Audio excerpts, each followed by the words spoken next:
Hi, I'm Tracy Soltis, your leading health and nutrition coach and molecular biologist. I've consulted with hundreds of people around the world on their human journey. So if you're a seeker looking for answers, information and knowledge, you'll find it here. Come on a journey with me as I explore the science, the physical body, and the cognitive and energetic space of what it really means to be human. All right, welcome back everybody.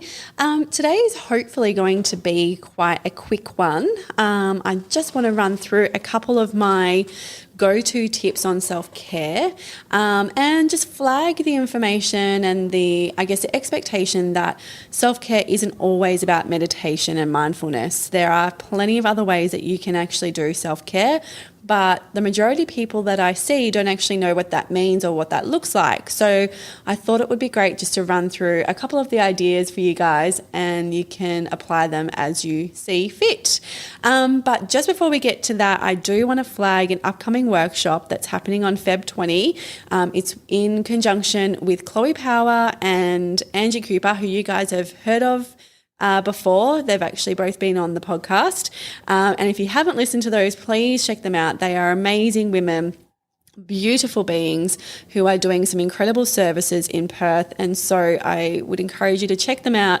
And if you can attend our beautiful women's wellness retreat that we've got coming up next month, please do so. For a limited time, we're going to be giving away some cheap tickets for $50 if you use the code SHINE, but there's only a limited number of those tickets. So please head to Eventbrite, check them out. And there's a few other workshops that are coming up on there as well. All right. So self-care, let's have a little chat about self-care and what that looks like, because self-care doesn't look the same for everybody, and it shouldn't, because you are unique.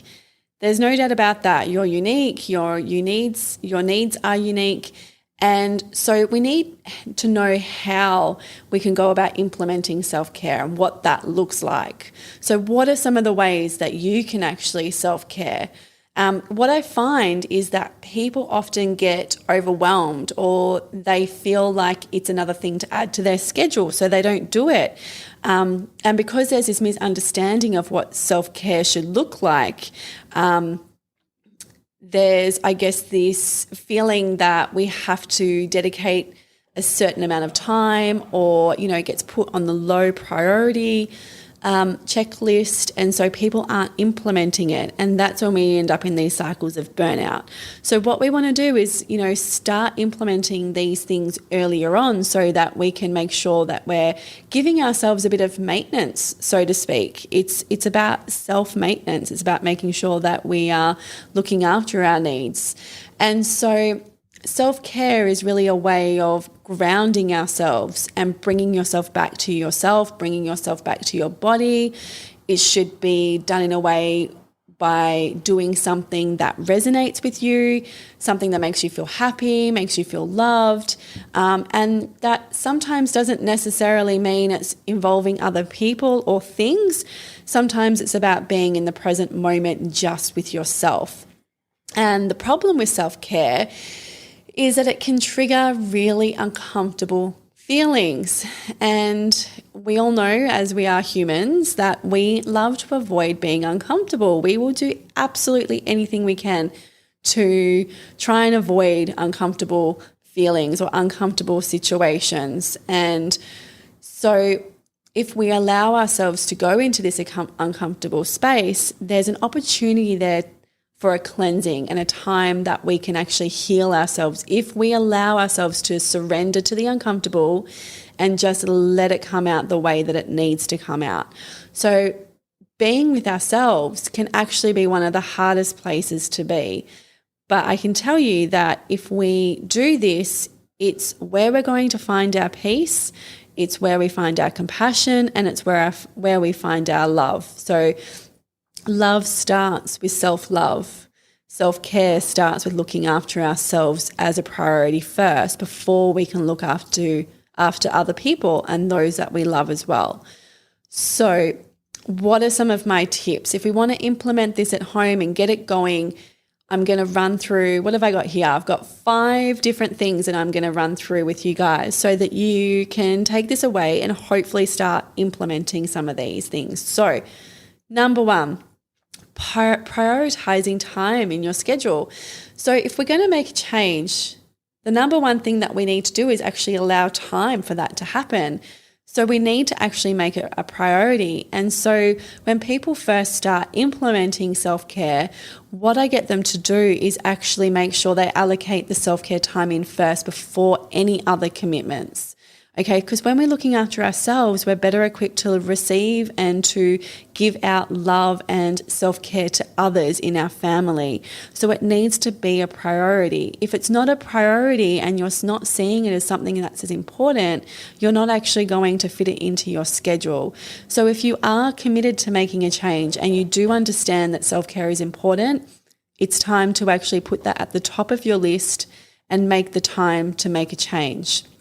And in order to do that, sometimes we need some support networks around us. And we need to kind of pull on our friendship circles or our intimate relationship circle and see what we can actually utilize from those spaces and how we can get some of our needs met.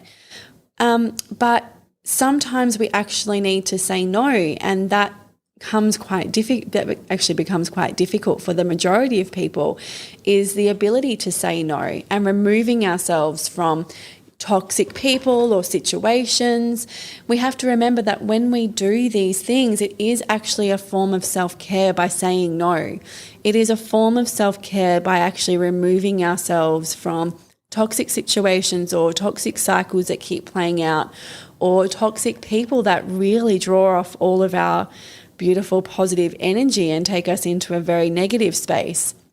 Don't underestimate the power of letting go of past relationships that don't serve you. I think that's a really crucial thing to understand, is that sometimes relationships and friendships, they run their course, and we're not meant to be in certain relationships for long periods of time. Sometimes, these friendships only last a couple of months. Sometimes they last a really long time, and we have friends for years to come. And so if you are in a position where you have to let go of certain relationships, my advice to you would be to lean into the pain and to the hurt and grieve these relationships and allow that process to happen. Because when we do that and we're allowing ourselves to come from a place of love and kindness and compassion, that's the way that we can best move through any negative experiences. And so we have to remember that every single person is on their own journey. Okay, so your truth or your understanding of a particular topic will be completely different to another person's truth. And it's all about perception. So typically we're always looking for a right or wrong, answer to certain things. But we have to understand that there is actually no 100% right answer. Okay, it's just one person's perception or understanding of an idea. And sometimes that goes against the ideas and values and things that we hold. And so it can be tricky and it can be hard to, find an equal kind of balance there of what we agree with and what we don't, especially if there's behaviors that can be quite destructive as well. So knowing when to say no and removing things away from our life that actually frees up our time to spend time with ourselves is really important. So relationships are important, and it's okay if these friendships go in different directions, but wasting time on relationships that don't work is energy that could be placed in other areas, and it's not always possible to change someone's mind. And that's not really your job. You don't really need to worry about that. Your role is to live your truth and respect others' truths as theirs and put your energy where it needs to be. So wasting energy worrying about others and their beliefs is really detrimental to your journey. So let go, be present with what's important. And, if this is making you think about perhaps some of those relationships that are in your life, work out whether you're ready to let go of those or whether there's still something that's not quite finished yet with this particular relationship, and if that's something you need to explore a little bit more. because we always need to be completely ready for a change. All right, so the next thing on my list here is understanding the different forms of self-care and what that looks like. So it's not just about meditation and mindfulness, although that's the first thing that people kind of go to, and it's awesome. And meditation is something that I find really grounding and centering, and is definitely great for the central nervous system and regulating the breath and, you know, all the organs and everything that we need to do, regulating hormones and all those sorts of things. It doesn't work for everybody. And so I've got a little list here maybe to give you guys some ideas on some of the other things that you can explore. So one of the things is listening to peaceful music. So that doesn't mean any music with vocals in it. It means sounds and instruments only.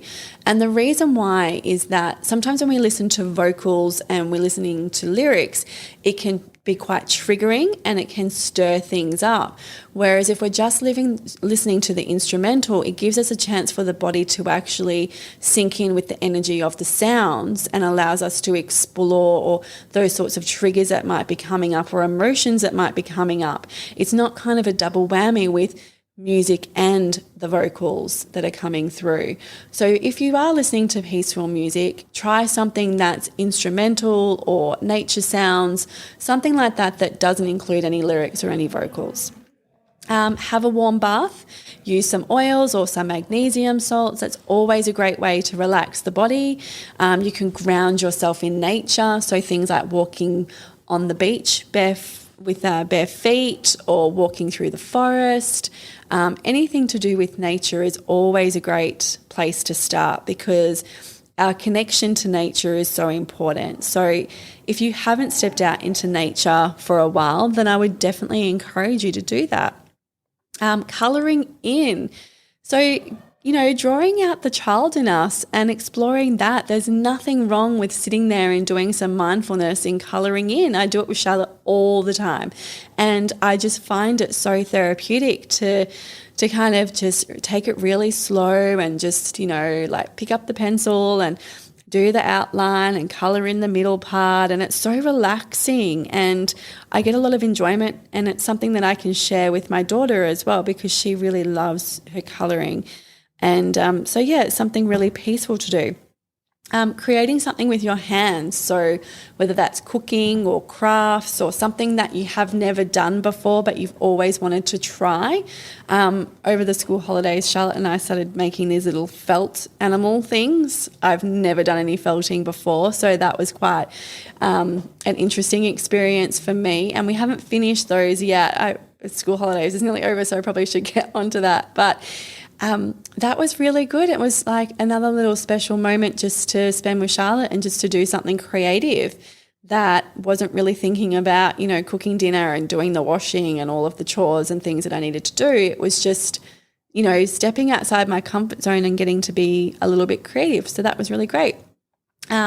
Reading a light-hearted book is always good. And when I say reading a light-hearted book, I don't mean self-development, self-improvement, books that encourage you to have to really think about things or analyze your life or analyze, you know, certain situations. You know, we were talking about something really light-hearted, and, you know, maybe that's a romance, maybe that's friendship, maybe that's adventure, you know, something different that doesn't really require you to think all that much, but is just a joy to read. Writing in a journal or writing a story. A lot of people love to write, and that is a great therapeutic and healing way to dump some of the thoughts that are coming up and get them down into paper, because sometimes when we do that and we actually take the words out of our mind and onto paper, we're able to actually clear some of those negative thought patterns that are happening in the head. But it also gives us a chance later down the track to reflect. So not that we always should put into practice rereading over things we've written, because sometimes that can be very detrimental. But in a positive way, sometimes when we read things, it can put things into perspective as well and go, wow, why was I even thinking that for? I don't even know why I even thought that. That's so not true. And it gives us an opportunity to reflect and kind of, discount these thoughts that we might be having because we're allowing ourselves to reflect and regroup on those things. So if journaling is something that you get value from, by all means, pull out the book, buy yourself a nice new book and a pen and start doing some journaling.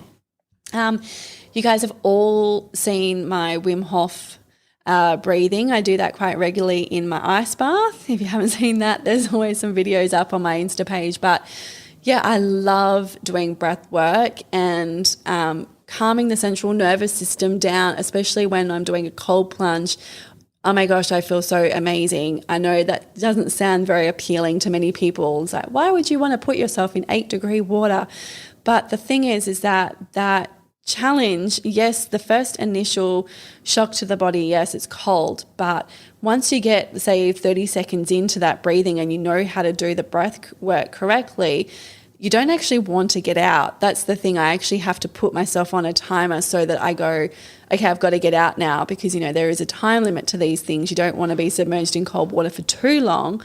But I do find that my central nervous system slows right down and my breath slows right down and I feel so calm that it's such a beautiful way to ground and center myself. Not to mention that 20 minutes after I've actually done this cold plunge, I feel all the endorphins and all the beautiful hormones that actually go through my system as my body releases them in the brain, like the oxytocin and everything that comes through.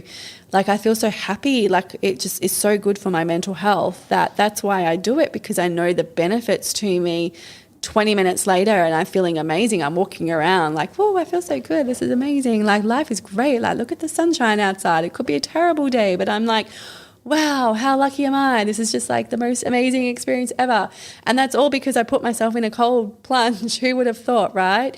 But that's what happens. So, if you haven't done something like that before, always check with your GP, obviously, if you have any heart issues before you do anything like that, because it can be a shock and you need to know how to do the breath work correctly. But if it's something that you haven't done for a while and you have done before, maybe revisit that and see if that's something you might like to pick up again, because it's just amazing, especially for women going through cyclical changes as well. When we get to that, that danger zone, day 21 to 24, taking the edge off all of the drop of hormones that happen during that time, it can really do wonders for our mental health. So that's another one to think about. I've talked a lot about that, so I'm going to move to the next one, I promise you. Incorporate quiet time. So no devices, no TV, no LED lighting. Use candles.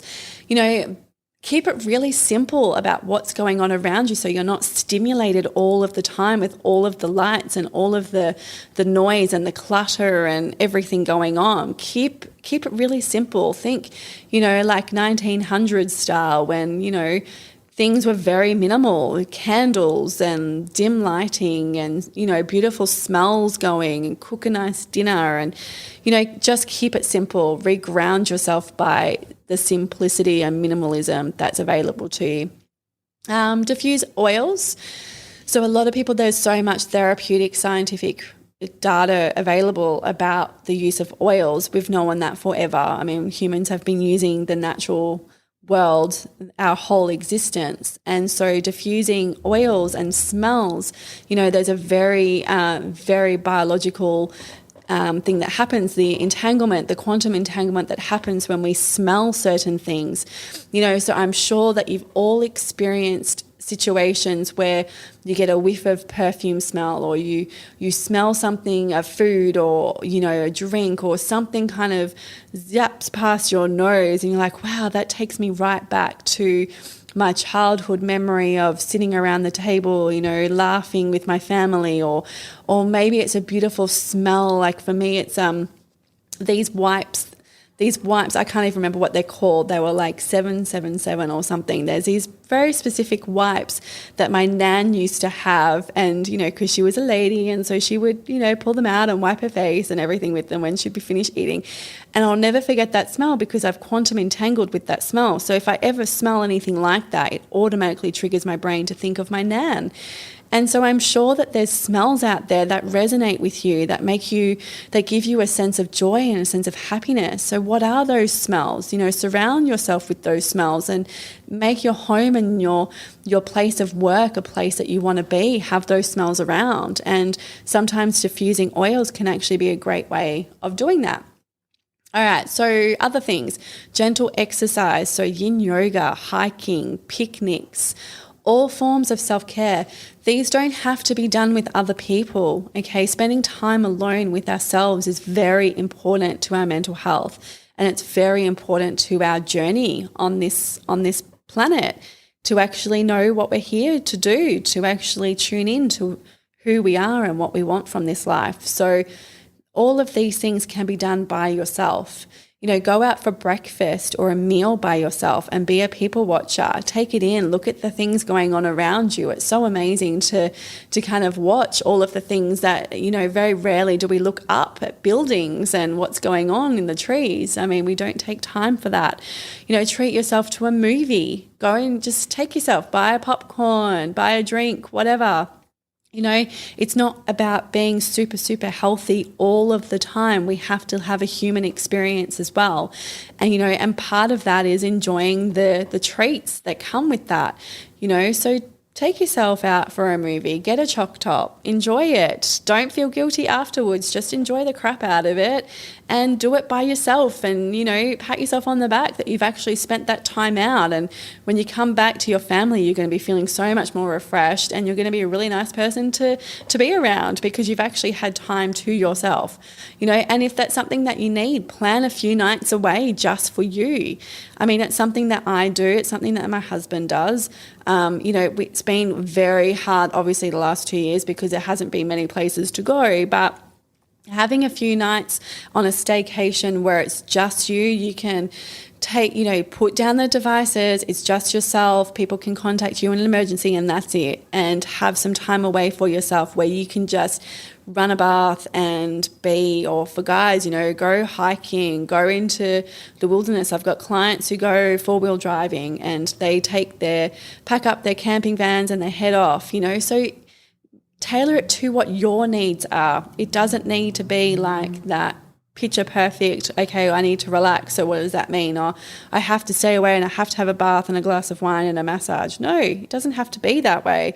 You could go and take cards and play solitaire by yourself or read a book or do something really dorky. I'm pretty dorky, so, I'll probably just play cards by myself or read a dorky book, something really nerdy about quantum. Who cares, right? Just do what makes you happy because it's your time and it's your experience. If you haven't been up to the local observatory in Perth, go out there and check out the universe. It gives you a massive perspective of life and how small and teeny tiny we really are and how massive the universe is out there. And it's just something phenomenal to see. So if you haven't done that, you can go up to the Perth Observatory. Gosh, I'm so terrible. It is Friday. I'm recording on a Friday, people. And check that out and see if there's something there that resonates and, gives you perspective. Take a class, do cooking. Oh my gosh, my hubby and I went to an improv class last night. We had date night and we went to do improv. I've never done improv before. How fun is it? Oh my God. I love being a dork. I love awkwardness.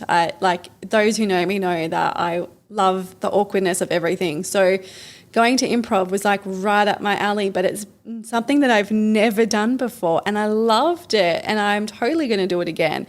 So do something different, explore a new talent, explore an interest, challenge yourself outside your comfort zone and just do it. What about gardening or planting? There's those, getting your hands dirty and jumping into those sorts of things of nature is another great way.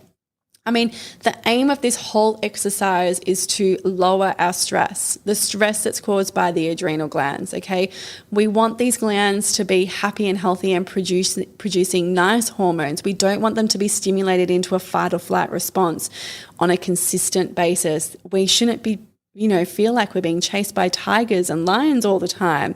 We need to bring that down and have our body, kind of, whimsically just, and for those of you watching online, I am like making my, swaying, to and forth, and just kind of like bring yourself down back into the earth, try and stop ourselves from running on this constant high all the time. Ideally, like your relaxation should be you time with no one else. Okay. Don't go with people who are going to aggravate your fight or flight response. That defeats the whole purpose. And you need to have a time away from your responsibilities. So you need to have time away from your family and just focus on what brings you joy as an individual. Okay. That's really crucial and really important for them and for you.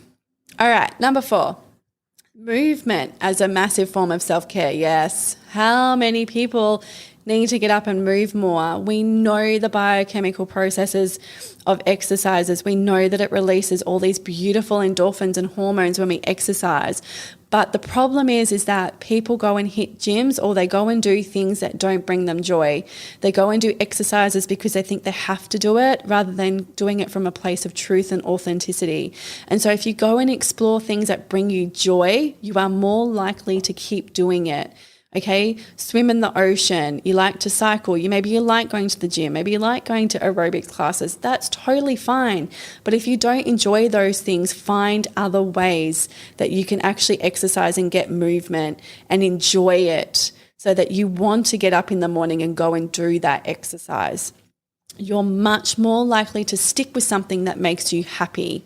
Okay, so remember also, this is another one that doesn't happen very often, but it does happen, is that I do get clients who do exercise too much. Okay, your body needs some time to repair. And the reason they do that is because they're externalizing things, so that they go and do all of the exercise so that they don't just sit still. And so we need to find time to sit still as well. If you're constantly working your body, you're going to lead it into muscle fatigue and weakness. Okay, so we actually need some quiet time as well, where we can repair and build muscles and make ourselves stronger. And that means not exercising excessively as well. Okay, the last thing on my list, because I know that we're getting close to 30 minutes, and I did say I was going to keep it really short, so I promise you I'm going to fly through this, and hopefully you're taking notes and hopefully you're getting a lot from this already. But my last one is to have some quality time with your partner and make regular time for each other. Okay, I see a lot of worn out mums and dads in here. I see a lot of people who aren't spending time with each other because they're not prioritizing it. And it's so important for you and your relationship to have that beautiful, intimate, connective time together. It's an integral part of this whole human experience. If you don't have a partner at the moment, I totally understand. So go out and socialize, get some hugs from your friends, sit with each other, share, be open. Okay, having this intimate connection is very important for our human experience. We need to be able to drop into our masculine or feminine roles in a very authentic and real way. And so those sorts of things, it doesn't need to be a long, drawn out plan to have a date. It can just be spending some time together without interruption. That can help you reconnect. Okay, get rid of the kids, handball them, do what you can so that you can just drop into a space of peace. And so what you'll find is that if you're allowing yourself to prioritize this and schedule this in, it's going to build that momentum and that enthusiasm, and you're going to be excited about actually spending that time together. You've got to remove devices, you've got to remove distractions, you've got to create a space where it's easy for you both to drop into a relaxed area, and you can actually get into your roles a lot easier as well. And so it might be some adventure that you go and do. You might just like to share a meal together and talk. But the main thing is to check in with each other and see how you're actually going, and to open up, to really open up and to really own your truth and really explore what's going on for you at the moment and what's happening in your world. And we can only do that if we're really present for the other person. We can only take in that information and be there for another person if we're actually dropping in and being present in the moment. Okay, so we can schedule these things in and we can go, oh, okay, we've got date night tonight. What are we going to do? Okay, we're going to do all of these things. Blah, blah, blah. And all of a sudden we're like still running on that high and we're not actually dropping into that space and we're not present. And then before we know it, we're going through the motions, right? We're going through the motions of going through the whole date, but not actually dropping into the date. Okay. So it's really important that we set ourselves up for success. Make sure you've got a babysitter. Make sure you've allocated the time for it. Make sure you're not rushing it. Have time where the kids have already gone and you can actually just relax before you have to get ready to go and do something.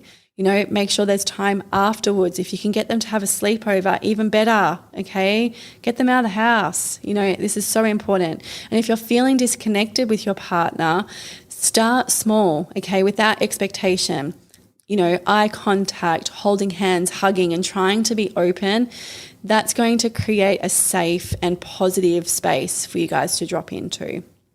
All right, so that is my 5 quick tips. And oh my God, we've gone to 30 minutes, but that's okay because I know you guys got a lot out of that. And I really had to deliver all of this information so that you could take something real away with you and you could really, apply it to your everyday life. And so again, if you feel as though some of this information would be suitable for your friends and family, please don't forget to share, okay? Share it with them. It's free information and they might be in a really low space and this is exactly what they need. And so it's about encouraging them. It's about getting our community healthy. And that's what I'm all about. So please share it with your family and friends. And if you're really loving it, please leave me a 5-star review because, again, that gets it going, that gets information out to other people as well. And there's plenty of platforms now that you can listen to this podcast. We've got Apple, Spotify, iHeartRadio, Amazon, Google, Podcaster. There's so many of them. It's out of control. And we're nearly hitting 2,000 hits, mind you. So this is amazing, people. I'm just loving it. And if you have any questions at all and you would love to get an answer, please send them in and I will. I do have a session coming up very soon because I figured I may as well do a few question and answers all in one hit. And so I'm going to be running that in a couple of weeks. So if you do have a question, please make sure to send it through and I'll try and pop it on to that session as well. All right, everybody. So until next time, take care, be kind to each other, and I'll see you later. Bye.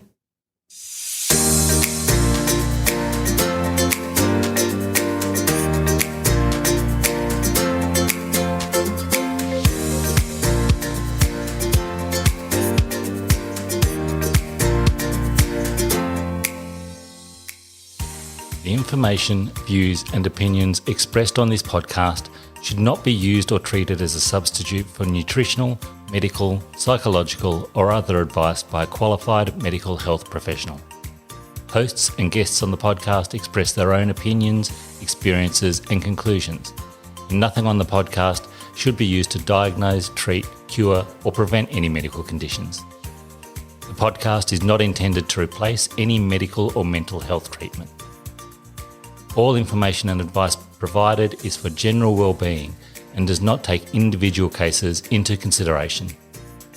Neither Tracy Saltis, guests on the podcast, or any sponsors endorse the opinions, views or conclusions expressed or shared on the podcast. Tracy Saltis takes no responsibility for any symptoms or consequences as a direct or indirect result of this podcast.